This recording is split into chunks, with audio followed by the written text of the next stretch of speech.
നമസ്കാരം, അമൃതാണ്.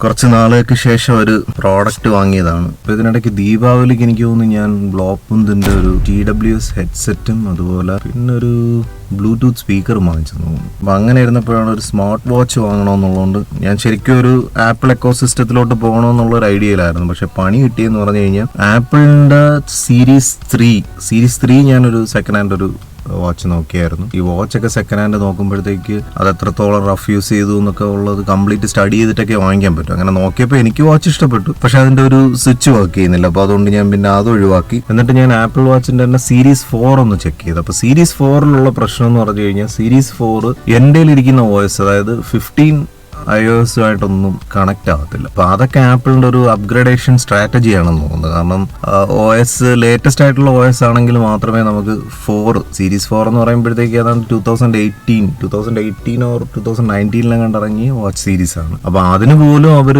ലേറ്റസ്റ്റ് OS-ഉമായിട്ട് മാത്രമേ അവർ സിങ്ക് ആകത്തുള്ളൂ. അപ്പോൾ അങ്ങനെ പിന്നെ ആ ഒരു മോഹം ഒഴിവാക്കി. പക്ഷെ ഞാൻ പോയി കണ്ട് നല്ലൊരു വാച്ചായിരുന്നു, എനിക്കിത് ഭയങ്കരമായിട്ട് ഇഷ്ടപ്പെട്ടിരുന്നു. പക്ഷെ ഉള്ളതെന്ന് വെച്ച് കഴിഞ്ഞാൽ ഇതുപോലെ OS കോമ്പാക്റ്റബിലിറ്റി ഇഷ്യൂ വരുമ്പോഴത്തേക്ക് ഇപ്പോൾ ആപ്പിൾ സീരീസ് 4 വാങ്ങിക്കണമെന്നുണ്ടെങ്കിൽ ഞാൻ ആദ്യം ലേറ്റസ്റ്റ് ആയിട്ടുള്ള OS ഉള്ളൊരു ഫോൺ ആദ്യം വാങ്ങിക്കേണ്ടിയിരിക്കുന്നു. അപ്പോൾ അതുകൊണ്ട് പിന്നെ ആ ഒരു ആഗ്രഹം ഒഴിവാക്കി. അപ്പോൾ ഇത് വന്നിട്ട് CMF എന്ന് പറഞ്ഞിട്ട്, CMF എന്ന കണ്ടാണ് എൻ്റെ ഒരു പുതിയ ബ്രാൻഡിങ് ആണ്. നത്തിങ് എന്ന് പറയുന്ന കമ്പനിയുടെ ആണ്. അതായത് ഇവരുടെ കുറച്ച് അഫോർഡബിൾ ആയിട്ടുള്ള കുറച്ച് പ്രോഡക്ട്സ് ഇറക്കാൻ വേണ്ടിയിട്ട് ഉണ്ടാക്കിയ ഒരു ന്യൂ ബ്രാൻഡിങ് ആണ് CMF. അപ്പോൾ ഇങ്ങനെയാണ് അൺബോക്സിങ്. കാണാനൊക്കെ നല്ല രസമുണ്ട്. ഇത് കാഴ്ചയിലാണ് ഞാൻ ശരിക്കും വീണു വരുന്നത്.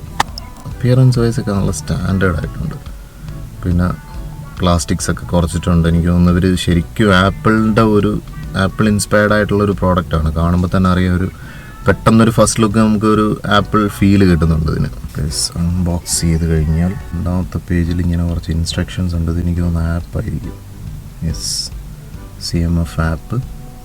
പിന്നെ സ്ട്രാപ്പൊക്കെ അത്യാവശ്യം നല്ല ക്വാളിറ്റി ഉണ്ട്. ഞാനിവിടെയാണ് ശരിക്കും റെഡ്മിയിൽ നിന്ന് ഇത് തന്നെ വാങ്ങാമെന്ന് ഉറപ്പിക്കാൻ കാരണം സ്ട്രാപ്പിനൊക്കെ അത്യാവശ്യം നല്ല ക്വാളിറ്റി ഉണ്ട്, നല്ല സ്റ്റാൻഡേർഡ് ആയിട്ടുണ്ട്. ഈ കളർ എനിക്ക് അത്ര പിടിച്ചതല്ല, പക്ഷേ ഈ കളറേ ഇപ്പോൾ അവൈലബിൾ ആയിട്ടുള്ളൂ. User manual, charging cable,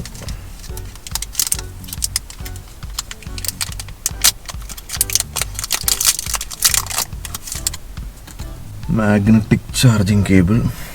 magnetic അല്ല, മാഗ്നറ്റിക് ആയിട്ട് അത് ക്ലിപ്പ് ചെയ്ത് വെക്കാന്നുള്ളതേ ഉള്ളൂ. ഇതാണ് സാധനം. Product quality wise it's super. Wow, നല്ല ബിൽഡ് ക്വാളിറ്റി.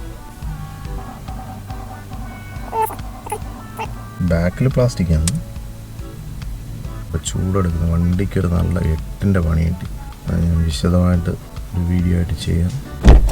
എന്തായാലും ഇത് കുറച്ച് ദിവസം യൂസ് ചെയ്തിട്ട് ഞാൻ ഇതിൻ്റെ ഒരു ഫീഡ്ബാക്ക് ചെയ്യാം. ഇതിൻ്റെ സ്ട്രാപ്പൊക്കെ ഇടാൻ ഭയങ്കര ഈസിയാണ്.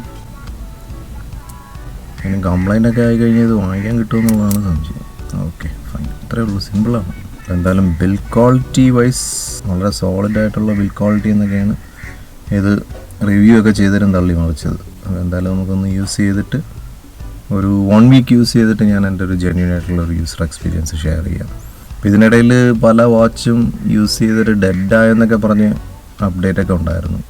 പണി കിട്ടായിരുന്നു, മതിയായിരുന്നു. ചൂടെടുത്തിട്ട് എനിക്ക് ഇതിനകത്ത് ഇരിക്കാൻ പറ്റുന്നില്ല. വണ്ടിയുടെ വിശേഷമാണ്. വണ്ടി എടുത്ത് 3 വർഷമാകുന്നതിനകത്ത് AC-യുടെ കോയില പുല്ലൊക്കെ പോയി. അപ്പോൾ നമുക്ക് വളരെ വിശദമായിട്ട് ഡിസ്കസ് ചെയ്യാം. ഇതിൻ്റെ അപ്പിയറൻസ് എങ്ങനെയുണ്ടെന്ന് നോക്കാം. ഒരു കാലൻ വാച്ച്, ഒരു ചാത്തനൊന്നുമല്ല, കാലൻ വാച്ചാണ് ഡൈനക്സിൻ്റെ. കാഴ്ചയ്ക്കൊക്കെ നല്ല രസമുണ്ട്. അപ്പോൾ എന്തായാലും മറ്റൊരു റിവ്യൂ ആയിട്ടോ അല്ലെങ്കിൽ ഒരു ബ്ലിസ്ഫുൾ സ്റ്റോറി ആയിട്ടോ നമുക്ക് വീണ്ടും കാണാം. Thank you for watching. Thank you for supporting.